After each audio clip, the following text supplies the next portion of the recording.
Hello po, greetings mga kababayan. Harinawa sa mga oras na ito, saan man kayo naroroon, kayo at inyong mga mahal sa buhay ay nasa mabuting kalagayan. Sa mga hindi pa po nakakilala sa akin, ito pong muli sa Atty. Rogelio Wong ng Batas Pinoy.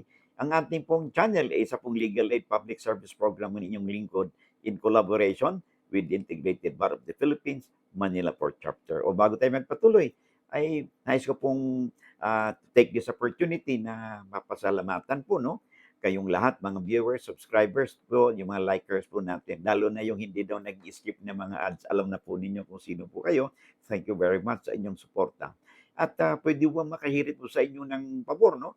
Alam ba ninyo na ayon po sa datos po ng YouTube, more than 60% po ng ating mga viewers ay hindi po sila subscribers. So kung hindi naman po siguro kawalan po sa inyo, no? At kung if you find our videos interesting and informative, pwede po makahirit ng isang subscribe, share, and like buttons po natin, no? Pakihit lang po mga ito upang sa ganun ay matulungan po ninyo ang inyong abang lingkod na mapalawig pa natin ng ating reach, no? Ating advokasya na makapagbigay po ng legal information o kalaman sa ating mga kababayan, no? Saan man po sila naroroon, lalo na yung ating mga OFWs, okay? At for all this viewers po natin ay maaring ito po'y kaibigan ninyo, kakilala ninyo, o kamag-anak po ninyo, or you're just plain acquaintance lang, no? O yung kapitbahay upang sila din ay magkaroon po ng oportunidad na ma-share po natin ang ating mga pinag-usapan, no? Because for all ay makakatulong po ang impormasyon na binigay po natin dito sa ating channel. Sabi nga natin ay lamang na ang may alam sa batas. So thank you very much sa inyong suporta. All right? So okay, let's now proceed po dito sa ating topic, no? Sa episode po na ito. Ang topic po natin, no, ay may kinalaman po sa sulat po sa atin ni Nananyeg Nasyo 509. Okay. Yung kanya pong usapin ay may kinalaman po sa ah, situation po ng kanyang kinakasama, yung kanyang perhaps yung live-in partner po niya, no? Na may kinalaman po ito sa ginawang sanla, no? Doon sa lupa, no? At ito'y sinanla pa ng ah, ng relatives po, no? O kamag-anak ba ng kanyang kinakasama. Ito pong sulat niya sa atin, sabi niya, "Hello po, attorney. Hingi po sana hindi po sa akin ang problema," sabi niya, "sa kinakasama ko po. Tungkol sa lupa na nakasanla, matagal nang pong nakasanla. Puwede po bang makuha pa? Mahigit na 30 years na." Ah, Sabi niya, "Hindi makukuha gawa ng kapos po sa pera. Tanong ko lang po kung puwede pa makuha. Wala siyang hinawakang titulo at ang nakalagay sa kasulatan nila walang remate, okay? Sana po naman mapansin po ninyo ang message ko. Nawa po ako sa kinakasama ko po. Gusto na niyang mabawi. Ayaw ipatubos ng sinanglaan ng tao. Alright, okay. Ganito yan, no? So, maliwanag dito sa sulat sa atin na nagkaroon ng sanglaan, no? May kasulatan. So, okay. Ngayon, 30 years na daw, no? At wala sa kasulatan daw, wala naman daw sinasabi na pwedeng iremata. Ibig sabihin, walang foreclosure of mortgage na pinag-usapan. Okay, that's fine. Ngayon, ang tanong kasi dito ngayon, so dito sa kanyang wala siya pinanghawakan na titulo. Ibig sabihin, yung sanla ay hindi titulo ang ginamit sa as collateral. So maaring ang sinasabing sanla ay ito ay may tuturing na anti-crisis, no? Na kung saan ay yung nagkautang ito ay tinon over niya yung kanyang possession ng lupa niya doon sa pinagsanlaan para anumang produkto ng lupa niya ay ma-apply ito doon sa pinagsanglaan niya. Sa una muna, 'pag may produkto ay ibabayad yung unahin ay interest. Then kung pagkatapos mabayaran ang interest, ay doon sa principal. Okay. Ngayon, depende yan, no? Kung ano ba ang kanilang usapan. Kung ang usapan kasi nila ay, halimbawa, okay, sinanla ko yung lupa. Okay. Okay, biniliver ko yung lupa. Ikaw ang mag-take over diyan, ikaw mag-harvest, ikaw lahat. Basta ang harvest diyan iawas mo sa interest at i-apply mo sa principal. Okay, mabayaran 'yan sa loob halimbawa. Halimbawa lang ha kasi hindi maliwanag yung kwento mo. Sabi mo mahigit ng 30 years na. Okay. Assuming na mahigit 30 years na. Ano bang usapan ninyo doon sa pinagsanglaan? Okay, utang. Kailan ba dapat mabayaran yung utang? Okay? So, kung walang sinasabi doon, na walang panahon na babayaran, ang tanong ngayon dyan, bakit pa hindi bayad yung utang? Kasi kung alam po ninyo, kung hindi kasi bayad, ang pinagkautangan po ninyo, ay hindi po talaga yan na mako-consider na matubos, no? Kasi siyempre may utang po kayo. Hindi naman po pwede na umutang isang tao at dahil hindi makabayad dahil kapos, no? Ay pwede ninyang bawiin yung property dahil kapos siya, no? Hindi po katuwiran 'yan, okay? Sa ilalim ng batas. Ngayon, ibang usapan kung halimbawa, ang usapan doon sa sanglaan is 20 years. Halimbawa lang ha, 20 years.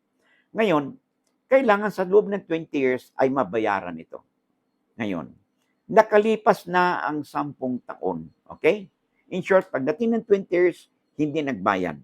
So in short, pagdating ng 20 years, in default na yung nagkautang. So pag in default na yung nagkautang, ano ngayon ang remedy ng pinagkautangan?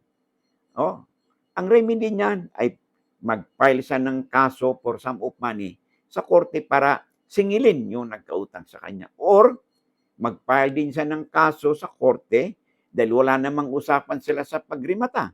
Okay? Walang foreclosure of mortgage na pinag-usapan. Okay? At maaari yung kanilang dokumentong ginamit ay hindi naman magkaroon ng extrajudicial foreclosure of mortgage. Okay? So maaari yung gawin ay mag-file siya ng kaso laban dito sa nagkautang sa kanya sa korte for sum of money at saka yung property na nasa kanya ay pwede niyang ipa-attach, no? Pag natalo siya doon sa asunto, yung property na attached na yan ay pwede pong i-subject niyan sa auction sale at ibenta at ang pinagbilhan po ay i-apply doon sa pagkautang.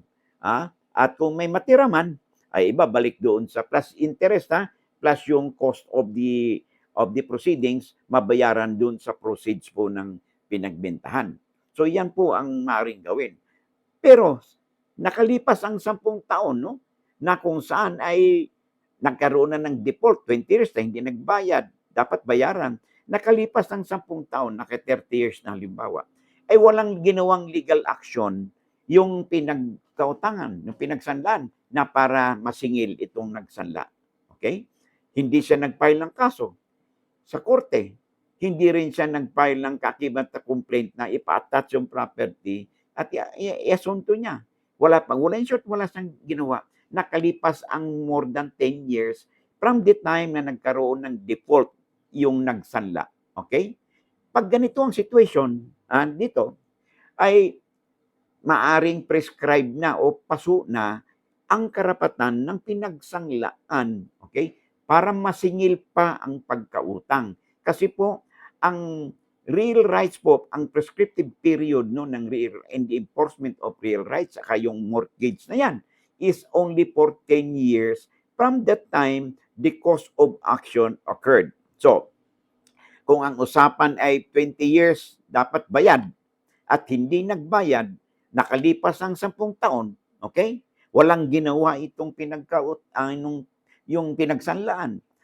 Ibig sabihin yan, dahil tinulugan niya yung kanyang karapatan, na i-enforce yung kanyang karapatan, ang kanyang karapatan ngayon na mabayaran pa sa pagkautang at mag-file siya ng kaso sa korte para masingil, ay hindi na po pwede, ay prescribe na o paso na.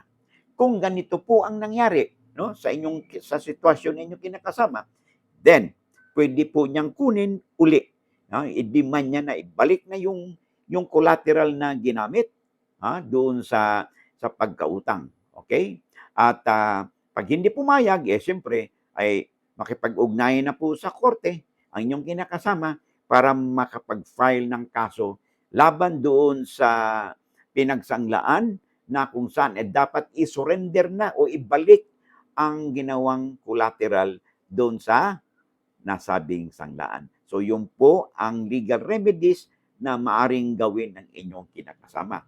Ang mahalaga lang ay tingnan po ninyo kung ano bang usapan nila na kailan ba dapat bayaran yung sanla. Okay? Kung nasabi walang usapan kung kailan bayaran. Okay? Sabi kasi dito walang remata, walang remate. Maring walang remate, pero ang pagkautang po ay hindi po pwedeng basta nilang indefinite yan kasi kung isinanla yung lupa by way of anti-crisis, tinon-over yung lupa ng nagkautang para anumang harvest na makuha dito for the last hanggang sa for the duration of their anti-crisis contract o mortgage ay may apply ito sa interest muna at doon sa principal. Siyempre, pagkwintahan po yan. Kung bayad na po yung principal at bayad na rin po yung lupa kasi dito ang reason mo kaya hindi makuha ka po sa pera. Kung nasa nagsanla naman yung property, yung lupa ninyo by anti-crisis, at hindi naman titulo ang ginamit as collateral, abay dapat i-apply nung pinagsanlaan yung produkto po ng inyong lupa na siya po ang nakinabang for the last 30 years. At siyempre, kung bayad na, pagkwinta, ay bayad na base sa produkto ng lupa na nakinabang pinagsanlaan, ay ibig sabihin, ay yung utang is deemed also paid na. Okay? So, base rito, ay maaari nang magkaroon po ng legal remedies ang kinakasama ninyo na ibalik na ang lupang ginamit as collateral doon sa ginawang sanglaan. Okay? So makipag-ugnayan po ko sa inyong lawyer, upang sa ganun ay mabigyan po kayo ng kaakibat pa na additional na information kasi po kulang po kasi ang information na inyong binigay. Kaya mas mabuti na mabusisi po ng inyong lawyer ang nasabing kasulatan para makapagbigay po ng mas klaro na facts, at magbigay din po ng kaakibat ng guidance po sa inyo kung ano po ang dapat ninyong gawin. Okay? So maraming salamat, And I hope nasagot po natin ang katanungan po sa atin ni Nanay Nasyo. All right? So back po sa ating discussion, sa papasok pa lang po, meron naman pong replay ito. At saka, I hope nagustuhan po ninyo yung ating topic, which is very common po ito, lalo na sa mga kababayan po natin na nagmamay-ari ng lupa sa probinsya o sa liblib na lugar po na kung saan ang ganitong sistema ang ginagamit as either collateral. Ang tawag po niyan ay maaaring sangla, ordinarily. Pag sinurrender po kasi yung lupa as collateral, at ang produkto nito ay may apply doon sa interest at sa principal ng pagkautang, this is what we call in-loan anti-crisis arrangement. So, pag fully paid na, ay dapat ibalik na ng pinagsanlaan ang possession, lawful possession ng lupa ng ginawang collateral. Kung hindi naman po title ang ginawang collateral doon sa nasabing sanglaan. Okay? Maraming salamat. Of course, sa mga kapapasok pa lang, ay pwede po makahingi sa inyo ng pabor, ay karamihan po kasi sa mga viewers po natin, according to the datos ng YouTube, ay hindi pa po sila subscribers, So kung if you find our videos interesting and informative, hindi naman po siguro kalabisan na ako po hihirit po sa inyo na isang subscribe, share, and like po, dito po sa ating mga videos, Pag sa ganun, matulungan po ninyo ang inyong lingkod na mapalawig pa natin ang ating advokasya, na mapagbigay po tayo ng legal na informasyon o kalamanso sa ating mga kababayan. Okay? Maraming salamat. And there's bago tayo magpatuloy, pwede po pang makahiram po na inyong oras, ay na may pinopromote po tayong libro, no, ng inyong lingkod. Highly recommended po yung legal handbook, no, A Daily Companion for All. Kahit hindi po kayo lawyer, no, magagamit po niyo ito because this book contains the extract or the abstract of the different laws that is applicable to us, to everyone. Wala pong pinipili, mayaman, mahirap, ordinaryo, special kayo na tao, no? For as long as kayo ay isang mamayang Pilipino, okay, nandito ka sa Pilipinas, poner man kayo, hindi, dito nakatira, this law is applicable sa lahat po, okay?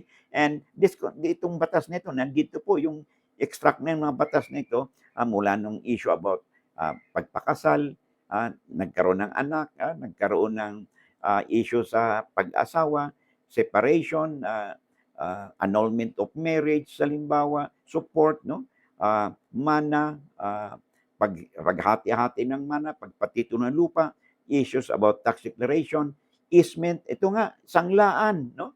Pledge, no? Ito pinag-usapan natin ay nandiyan po sa librong iyan na malaking bagay po kung meron po kayong kopya nito. And of course, yung handbook po on our Bill of Rights, no? Kung saan nandito po yung tinatawag nating karapatan po ng natin, no? Pag ang Estado po ay nag-exercise po ng kanilang police power, power of eminent domain, no, na pwedeng kunin po ang property natin, no, for public use and purpose, subject to just compensation and due process. Although may situation din na maaaring hindi tayo mabigyan ng just compensation. And of course, yung power of taxation. Pag ang pamahalaan po natin nag-exercise sila ng ang tinatawag natin inherent powers of the state, no, kaya police power, abay apektado po ang ating karapatan dyan. Our life, liberty, and property could be affected. Kaya mahalaga po na meron tayong kahit paano, no, na kaalaman, meron tayong reference material sa ating bahay, sa ating workplaces, no, tungkol sa ganitong usapin, no, usapin sa arrest, warrant of arrest, kailan ba dapat ma-arresto ng walang warrant, search and seizure, dapat ba may search warrant, no? Pag isang tao ay under custodial investigation, ay ano bang kanyang karapatan, no? At of course, ngayon ay meron na rin po tayo sa digital age na po tayo ngayon na kung saan pag nagamit po ang ating electronic gadgets, laptop, computers, tablets, no, mobile phone sa isang krimen na we could be subjected to maging cybercrime po ito at we could be subjected to tinatawag nating different kinds of cyber warrants upang sa ganun yung ating mga electronic gadgets could be confiscated, no, for forensic examination. It covers different kinds of cyber warrants, no, including yung having a forensic examination dun sa electronic gadgets. It could involve deletion or preservation of these electronic entries, no. It could be used for or against you, no. Kaya napakamahalaga na meron po kayong kahit paano, no, konting kaalaman, no, sa mga nasabing batas. Okay? Yung iba po namang natin mga libro, highly recommended po sa ating practitioners, no?